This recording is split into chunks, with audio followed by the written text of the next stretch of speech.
My hands are shaking as I stare at the bank statements scattered across my father's desk. The numbers blur through my tears, but I can still read them clearly. $150,000. Estate of Rosa Romano. Inheritance distribution. My name printed right there in black and white as the sole beneficiary. The sound of my parents laughing downstairs makes my stomach turn.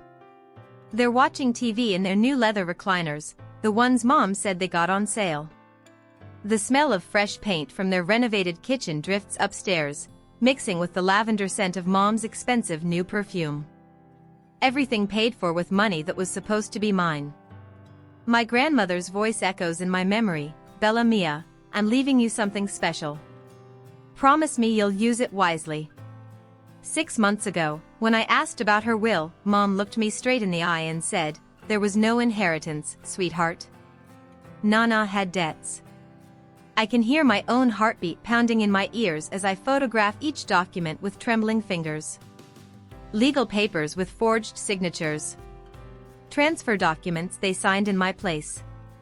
Bank deposits made the week after Nana's funeral, while I was still crying myself to sleep every night. The worst part? Dad's handwriting on a sticky note attached to one of the statements. "Tell Bella the lawyer said there was nothing left." They planned this. They discussed how to lie to their own daughter while they stole from me. My legs give out and I sink into Dad's chair, surrounded by evidence of their betrayal. These people who raised me, who taught me about honesty and integrity, who held me when I cried about Nana's death, they've been spending my inheritance while watching me struggle with student loans. Footsteps on the stairs. "Isabella? You okay up there, honey?" I quickly shove the papers back into the folder, my hands still shaking uncontrollably. Mom's voice sounds so sweet, so caring. The same voice that's been lying to me for months. "Just fine, Mom," I call back, my voice somehow steady despite the rage building inside me. But I'm not fine. And after what I just discovered, nothing will ever be fine again. 6 months before I discovered the truth, my life felt perfect in its simplicity. Every morning at 7 a.m., I'd wake up in my childhood bedroom, the same pink walls, the same stuffed animals Nana Rosa had given me over the years. The smell of Mom's coffee would drift upstairs, mixing with the sound of Dad humming old Italian songs while getting ready for work. "Buongiorno, Bella Mia," Mom would say as I stumbled into the kitchen, using the same phrase Nana used to greet me. She'd have my favorite mug ready, the one with tiny roses that matched Nana's china set. Dad would ruffle my hair and steal a piece of my toast, just like when I was 7 years old. We weren't wealthy, but we were rich in the ways that mattered. Sunday dinners around our small dining table, sharing stories and inside jokes. Mom's terrible attempts at singing along to Dad's Sinatra records. The way they'd hold hands while watching their evening shows, still acting like newlyweds after 25 years of marriage. I worked part-time at a local bookstore while finishing my master's degree, barely scraping by on student loans and my tiny paycheck. But it never bothered me because I knew I was loved. When I stressed about money, Dad would pat my shoulder and say, "Don't worry, Principessa. Family takes care of family." When I felt overwhelmed by my thesis, Mom would make my favorite lasagna and sit with me while I worked, offering encouragement and terrible study snacks. The Romano family motto was honesty above all else. "Truth is the foundation of trust," Dad would always say, "and trust is the foundation of love." They raised me to believe that lies were poison to relationships, that family meant never having to doubt the people who claimed to love you. Nana Rosa had been the center of our universe until cancer took her last spring. She lived just 3 blocks away in the little house where Dad grew up, and we visited her every Tuesday and Thursday like clockwork. She'd make us espresso so strong it could wake the dead and tell us stories about the old country, about family recipes passed down through generations, about the importance of keeping tradition alive. "Isabella," she'd say, taking my hands in her weathered ones, "you are the future of this family. Everything I've learned, everything I've saved, it's for you to carry forward." I thought she meant her recipes, her stories, her wisdom. I never imagined she meant something more tangible. The Tuesday before she died, Nana pulled me aside while my parents cleaned her kitchen. "Bella Mia, I need you to promise me something. When I'm gone, don't let anyone tell you that you're not strong enough to handle what I'm leaving you. You have Romano blood, we are survivors, we are fighters." Her eyes were so intense, so urgent. I promised her, thinking she was talking about grief, about carrying on without her. After her funeral, life slowly returned to normal. Dad took care of all the legal matters while Mom and I sorted through Nana's belongings. She didn't have much, Dad explained, but every penny went to her medical bills. At least she's at peace now. I cried for weeks, mourning not just her death but the financial security I'd foolishly hoped she might leave behind. But my parents wrapped me in their love like a warm blanket. They extended my curfew, cooked my favorite meals, and never complained when I monopolized the bathroom crying. Dad even started working overtime to help with my school expenses. "We'll figure it out together," he'd say. That's what families do. I felt so grateful, so protected by these two people who'd sacrifice anything for their daughter's happiness. I'd watch other families fight about money and feel smugly superior. We were different. We were honest. We were real. Every evening, we'd sit on the front porch, sharing the day's events. Dad would complain about difficult clients, Mom would gossip about school drama, and I'd vent about professors and classmates. It felt like the safest place in the world, this little bubble where nothing could hurt me as long as we were together. I should have known that perfection is always an illusion.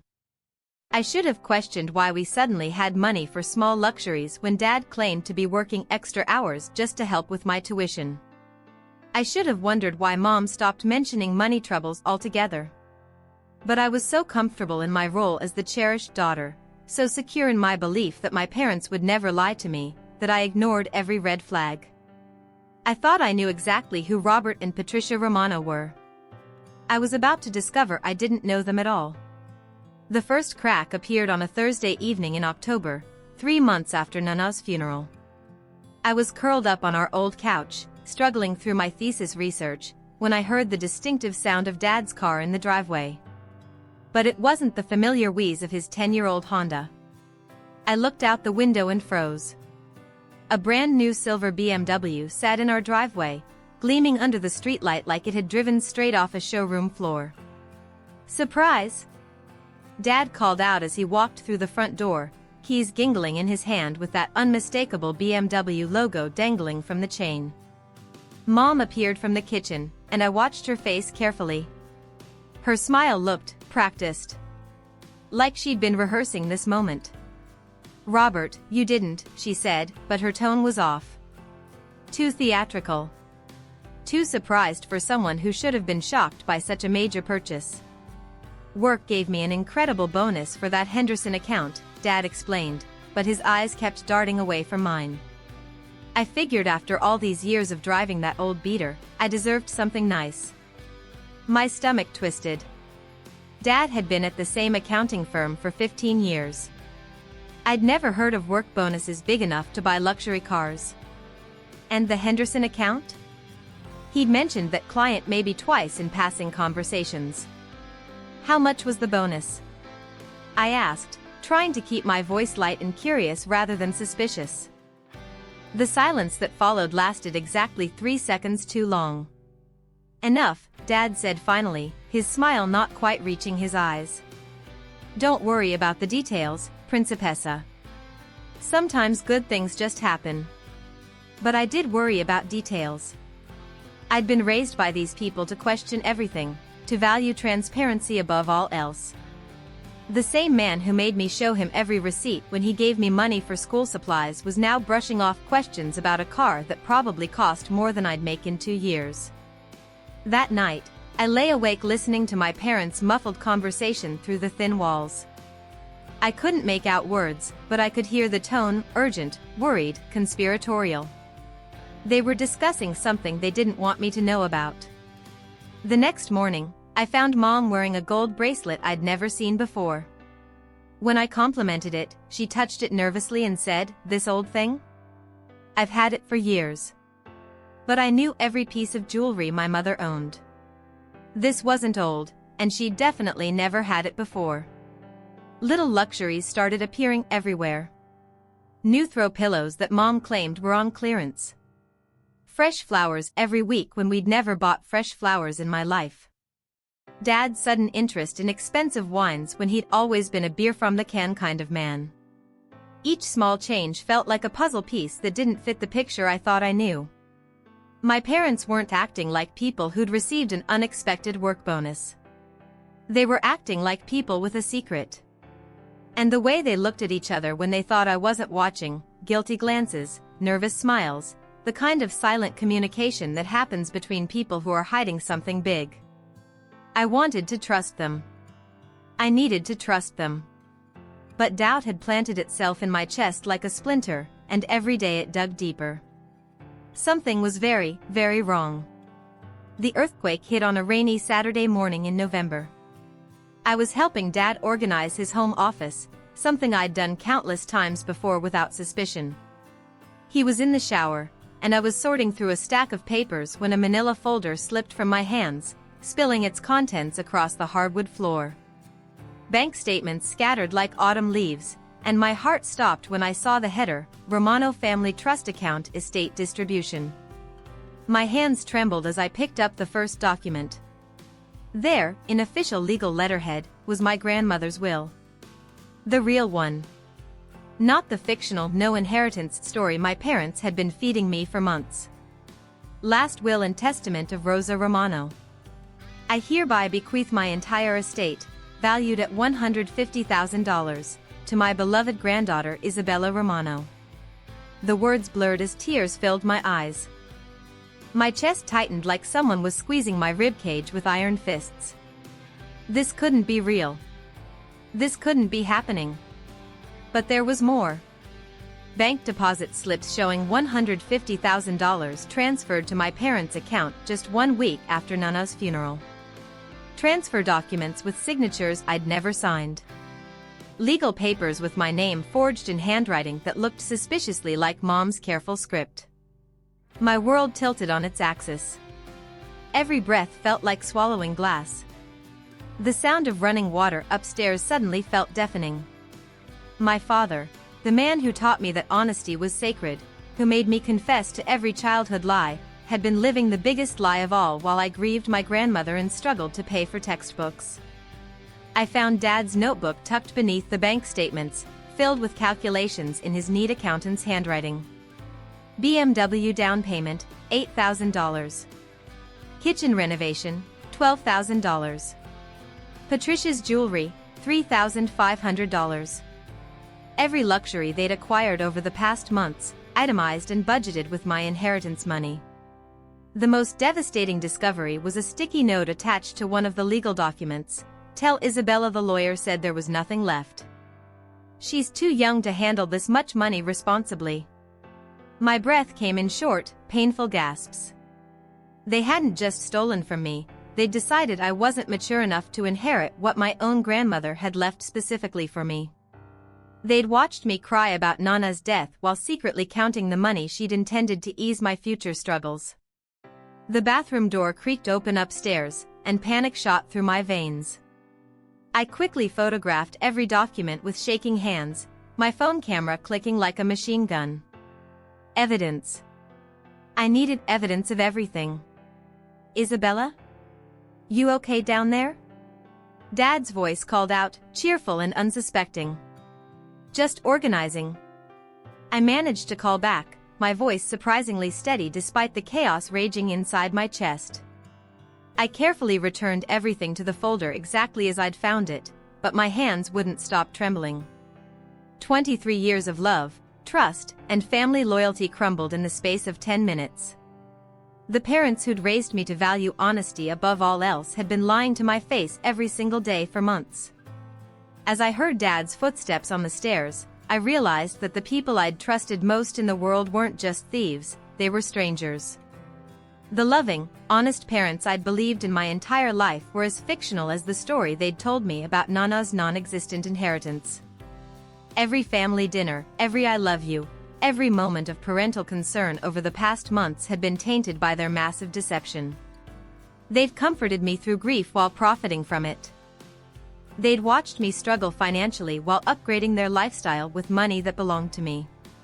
The sound of Dad humming his favorite Italian song drifted down the stairs, the same song he'd hummed every morning of my childhood, the same melody that used to make me feel safe and loved. Now it made me feel sick. I sat in his office chair, surrounded by evidence of their betrayal, and felt something die inside my chest.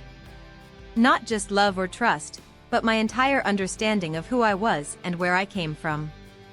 My parents weren't the people I thought they were. And I wasn't the cherished daughter I thought I was. I was their victim. That night, I lay in my childhood bed staring at the glow-in-the-dark stars Nana had helped me stick to the ceiling when I was 8. Each one felt like a tiny witness to my destruction. The house was quiet except for the familiar sounds of my parents getting ready for bed, Mom's skincare routine, Dad brushing his teeth, their muffled conversation about weekend plans. Normal sounds. A normal evening. As if they hadn't just destroyed their daughter's entire world. I pressed my face into my pillow to muffle the sobs that came in waves. My chest felt hollow, like someone had scooped out everything inside and left only raw, aching emptiness. Every breath hurt. Every heartbeat felt like betrayal pumping through my veins. The worst part was the pretending. When Mom knocked on my door to say goodnight, I had to swallow my tears and call out, "Love you too, Mom," in a voice that sounded nothing like the broken girl I'd become. When Dad peeked in to check if I needed anything, I had to smile and thank him for being such a caring father. Caring. The word tasted like poison in my mouth. I wanted to scream. I wanted to throw things, to confront them, to demand explanations. But something deeper than anger was taking root inside me, a cold, calculating fury that whispered, "Not yet. Be smart. Be strategic." The photos I'd taken burned in my phone like digital evidence of my parents' true nature. $150,000. My grandmother's final gift to me, stolen by the people who were supposed to protect me. Money that could have paid off my student loans, given me a down payment on an apartment, let me focus on my studies instead of working part-time jobs that barely covered my basic expenses. Instead, they used it to buy themselves luxury cars and jewelry while watching me stress about affording textbooks. During the following days, I became an actress in my own life. At breakfast, I complimented Mom's new earrings while my stomach churned. I admired Dad's BMW while imagining how it would feel to key the paint. I listened to their stories about work bonuses and sales with a smile frozen on my face, nodding like the naive daughter they needed me to be. But inside, I was drowning. I'd catch myself staring at my reflection in mirrors, wondering who I really was. Was I the beloved daughter they'd always claimed to cherish? Or was I just an obstacle standing between them and Nana's money? The isolation was suffocating. I couldn't tell my friends, "How do you explain that your perfect parents are thieves?" I couldn't call other family members. What if they were in on it too? I was trapped in a house with people who'd proven they could lie to me effortlessly for months while I grieved and struggled. Sleep became impossible. I'd lie awake replaying every conversation since Nana's funeral, analyzing every word for hidden meaning. When Mom had said, "At least you don't have to worry about managing an inheritance at your age," had that been relief or mockery? When Dad had worked overtime to help with my school expenses, had he been laughing at me behind my back? Food tasted like cardboard. My thesis research became meaningless. How could I focus on academic success when my foundation had crumbled? I moved through each day like a ghost, present but not really living, smiling but not really happy, loving but not really trusting. The hardest part was the voice in my head that kept making excuses for them. Maybe they planned to tell me eventually. Maybe they thought they were protecting me. Maybe there was some explanation that would make this all make sense.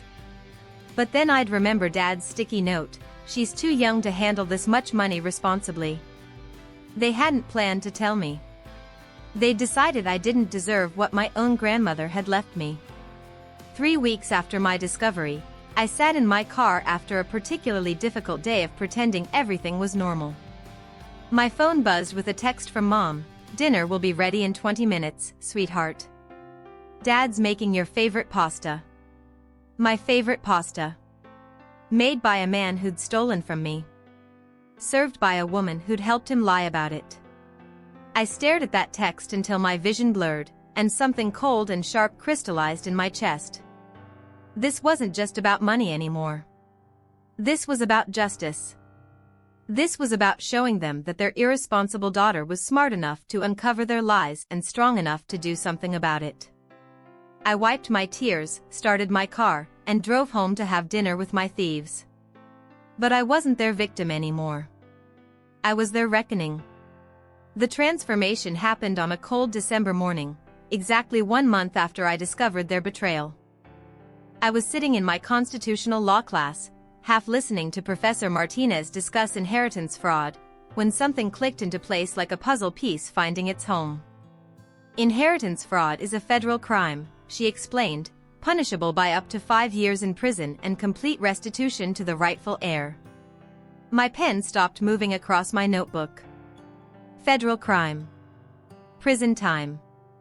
Complete restitution. For the first time in weeks, I smiled. Really smiled. That afternoon, I didn't go home immediately. Instead, I drove to the public library and spent 3 hours researching inheritance law, estate fraud, and the statute of limitations for financial crimes. I took detailed notes, cross-referenced legal precedents, and downloaded every relevant form I could find. My parents had made one critical mistake: they'd underestimated their daughter's intelligence. At dinner that night, I watched them with new eyes. Not the broken, grieving eyes of a victim, but the calculating gaze of someone building a case. When Dad mentioned his promotion at work, another lie to explain their sudden wealth, I nodded enthusiastically and asked innocent questions about his new responsibilities. "I'm so proud of you, Dad," I said, meaning every word. I was proud of him for being stupid enough to leave evidence scattered across his home office. The next week, I began my real education. I contacted Nana's original lawyer, Mr. Chin, claiming I needed copies of estate documents for sentimental reasons. His confusion was immediate and telling. "Isabella, your parents said you'd already received everything your grandmother left you. They picked up the inheritance check months ago." "Of course," I said smoothly. "I just wanted copies for my records." The silence on his end stretched uncomfortably long. "Isabella, I think we need to meet." Our meeting at his downtown office confirmed everything I'd suspected and worse. Not only had my parents forged my signature on legal documents, but they'd also lied to the lawyer, claiming I was emotionally unstable after Nana's death and had asked them to handle everything on my behalf. "This is serious fraud," Mr. Chin said, his face grave. "We could file criminal charges immediately." "Not yet," I said, surprising myself with how calm I sounded. "I need more time to decide how I want to handle this." But I already knew exactly how I wanted to handle it. Over the following weeks, I became a detective in my own home. I documented every luxury purchase they made with my money, took photos of receipts they carelessly left around, and recorded conversations where they discussed their work bonuses and lucky breaks. I opened a secret bank account and began transferring my tiny paychecks there, preparing for the independence I'd need once I destroyed their lives. I researched apartments, calculated living expenses, and planned my exit strategy down to the smallest detail. The hardest part was the acting. Every family dinner became a performance where I played the loving, naive daughter while gathering intelligence on my targets. I complimented Mom's expensive new clothes, asked Dad about his successful work projects, and expressed gratitude for their sacrifices in raising me. "You two are the best parents anyone could ask for," I'd say, watching their guilty expressions with scientific interest. Christmas arrived, and they showered me with gifts purchased with my inheritance money. Designer clothes, a new laptop, jewelry that probably cost more than my monthly wages. I thanked them profusely, knowing that each expensive present was another piece of evidence in my growing case against them. "We just want you to have nice things," Mom said, tears in her eyes as she watched me unwrap a cashmere sweater. "You've already given me everything I need," I replied, thinking about the federal crime they'd gifted me with their greed. By January, I had assembled a portfolio that would make any prosecutor weep with joy. Bank records, forged documents, recorded admissions, photographic evidence, and witness testimony from Mr. Chen. I had enough proof to destroy them 10 times over. But I wanted something more than legal justice. I wanted them to experience the same betrayal they'd inflicted on me. I wanted their friends, family, and community to see exactly who Robert and Patricia Romano really were. I wanted them to lose everything they'd gained from their lies, and I wanted it to happen in the most public, humiliating way possible. As I sat in my bedroom, surrounded by evidence of their crimes, I felt something I hadn't experienced in months: power. They thought they were so clever, stealing from their grieving daughter while she was too devastated to notice. They had no idea their victim had become their judge, jury, and executioner. The perfect opportunity was coming soon: Dad's 50th birthday party, where they planned to celebrate with 50 guests using my inheritance money. It was going to be a celebration they'd never forget. The power shift began with small, calculated moves that felt like chess pieces advancing across a board. In February, I started planting seeds of curiosity in my parents' social circle, subtle comments that would bloom into suspicion when the time was right. At Mom's book club meeting, I casually mentioned how generous my parents had become lately. "They've been so lucky with work bonuses this year," I said with a bright smile. "New car, kitchen renovation, all those beautiful jewelry pieces Mom's been wearing. Dad's accounting firm must really value him." I watched the other women exchange glances. Everyone knew Dad had worked at the same mid-level firm for 15 years without any dramatic promotions or raises. The seed of doubt was planted. At the grocery store, I ran into our neighbor Mrs. Patterson, who commented on Dad's shiny BMW. "Your father must be doing very well for himself," she said with that tone neighbors use when they're fishing for information. "Oh yes," I replied innocently. "Ever since Nana passed away, it's like we've had this incredible streak of good fortune. Dad always says the universe rewards good people." Mrs. Patterson's eyebrows rose slightly. She'd known Nana Rosa for 20 years and had probably expected our family to struggle financially after losing her modest pension income, not suddenly flourish. The most satisfying moment came during Sunday dinner at my aunt's house. Dad was bragging about his successful year when I interjected with perfect daughterly pride, "I just wish Nana could see how well you're doing now. She always worried about our family's finances, but I think she'd be so happy to know we're finally comfortable." The table went quiet. My Aunt Maria, Nana's other daughter-in-law, studied Dad's face with new interest. "Comfortable how, exactly?" she asked. I felt a thrill of satisfaction as Dad stumbled through his work bonus explanation while my aunt's suspicious gaze never left his face. Another seed planted in fertile ground. But with each small victory came an uncomfortable question that gnawed at my conscience: was I becoming like them? Was manipulation wrong even when it served justice? Late at night, I'd stare at my reflection and wonder if planning someone's destruction made me as dishonest as they were. The girl who'd been raised to value truth above all else was now orchestrating an elaborate deception of her own. Yet every morning, I'd see Mom's expensive jewelry or Dad's luxury car, and my resolve would crystallize again.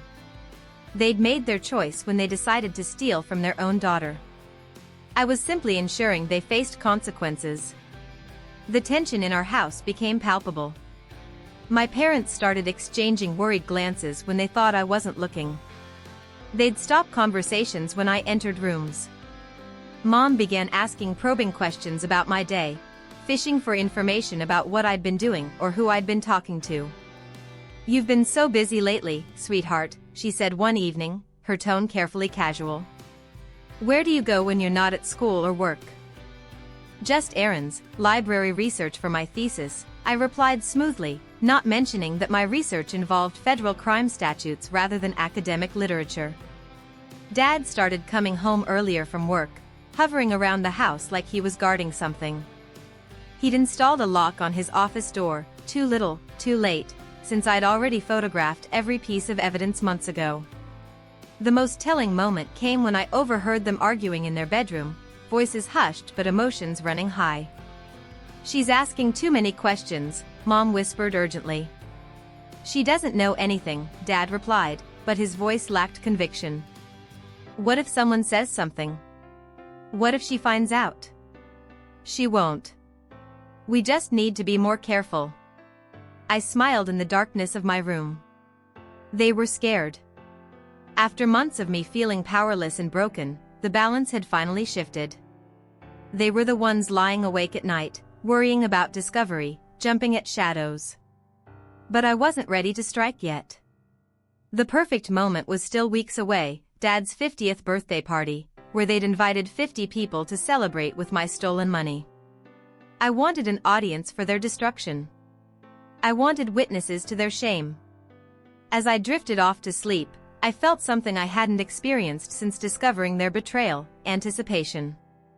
The scared, grieving daughter they'd victimized was gone.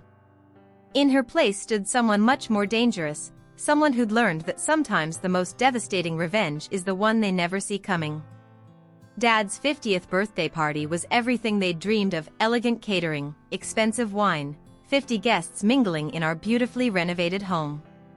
All paid for with my inheritance money.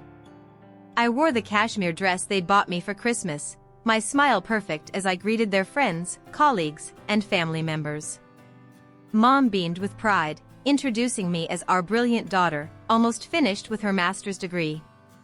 Dad told everyone about his incredible year and how hard work finally pays off. The irony was delicious. At 8 o'clock, I tapped my wine glass for attention. The room gradually quieted, 50 expectant faces turning toward me. "I'd like to propose a toast to my father," I began, my voice clear and steady. Dad's eyes misted with emotion. "For 50 years, you've shown me what it means to be honest, hardworking, and devoted to family." The words tasted bitter, but my smile never wavered. "You taught me that trust is sacred, that family protects each other, and that good people always do the right thing." Dad wiped his eyes. Mom clutched his arm, beaming. "So I want to thank you both, in front of everyone who matters to you, for teaching me exactly what my inheritance from Nana Rosa should be spent on." The room went silent. I reached into my purse and pulled out the manila folder. Because apparently, the $150,000 she left specifically to me was just too tempting to resist. Dad's face went white. Mom's wine glass slipped from her fingers, shattering on the hardwood floor. "Isabella," Dad started. "Let me finish." My voice cut through his protest like a blade. "I have bank statements showing deposits from Rosa Romano's estate. Transfer documents with my forged signature. Legal papers proving I was the sole beneficiary." I held up each document as gasps rippled through the crowd. Aunt Maria covered her mouth in shock. Our neighbors stared in horror. Every luxury in this house was purchased with money my dying grandmother left for my future. The car, the renovations, the jewelry, even this party, all bought with stolen inheritance while they watched me struggle with student loans. "Sweetheart, you don't understand," Mom whispered. "I understand perfectly. You told everyone Nana had debts. You told me there was no inheritance. You comforted me through grief while counting my money." The silence was deafening. 50 people who'd known my parents for years were seeing them clearly for the first time. "Mr. Chen, Nana's lawyer, is here tonight." I gestured to the elderly man near the window. "He can verify every document. He can tell you how my parents claimed I was emotionally unstable and asked them to handle my inheritance." Mr. Chen nodded gravely. "It's all true. This is textbook inheritance fraud." Dad's coworker stepped backward, as if criminal behavior might be contagious. Mom's book club friends whispered among themselves, their faces a mixture of shock and disgust. So please, I continued, raising my glass, let's toast to Robert and Patricia Romano, for showing their daughter exactly who they really are. The room erupted. Voices rose in confusion and condemnation. People grabbed their coats, muttering apologies as they fled toward the door.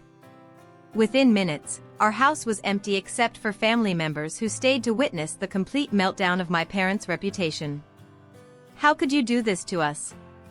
Mom cried, mascara streaming down her cheeks. How could I do this?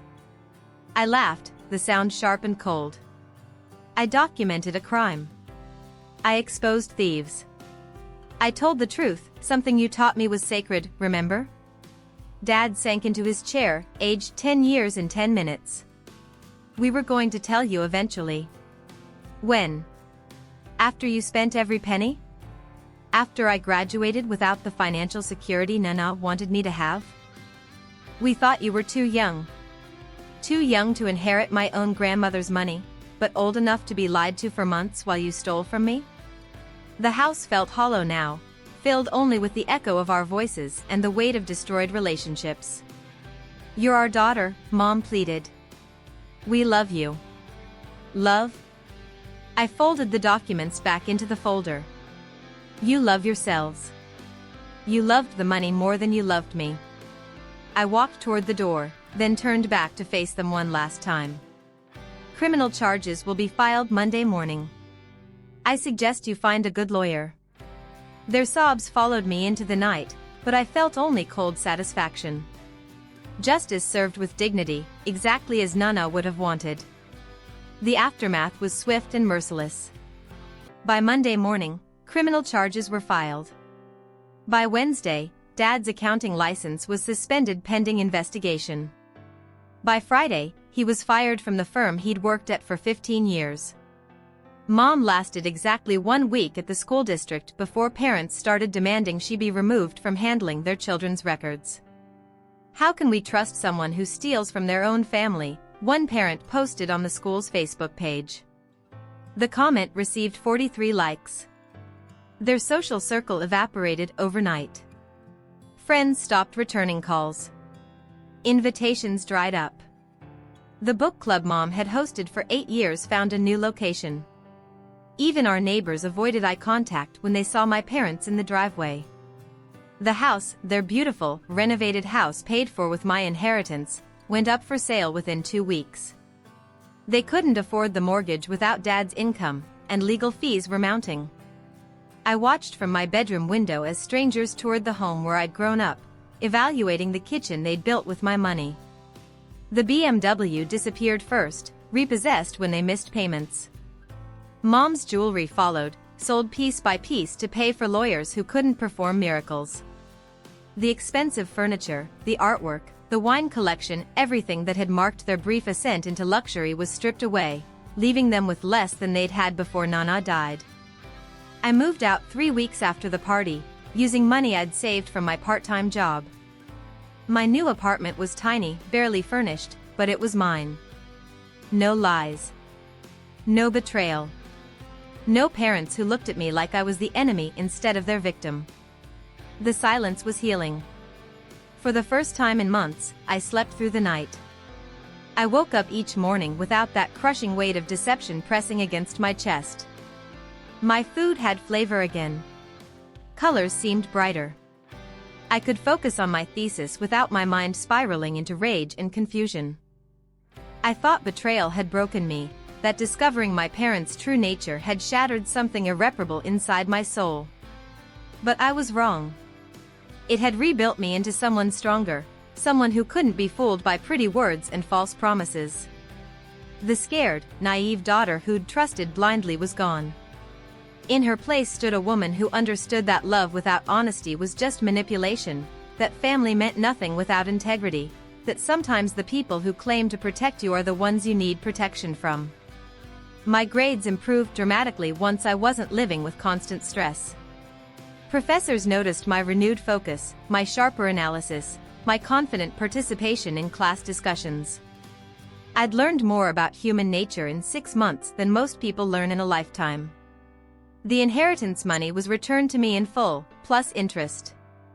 $153,000, enough to pay off my student loans, secure my future, and honor Nana's memory by using her gift wisely.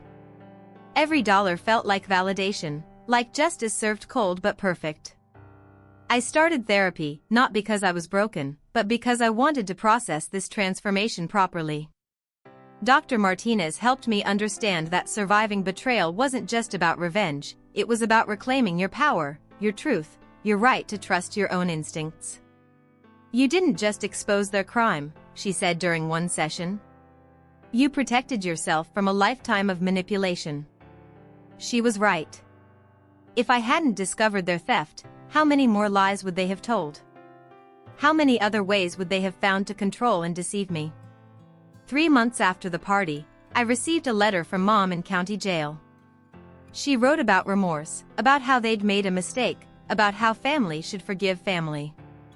I read it once, then threw it away without a second thought. Forgiveness was for people who deserved it. Trust was for people who earned it. I had neither to spare for thieves who'd stolen my inheritance while comforting me through grief.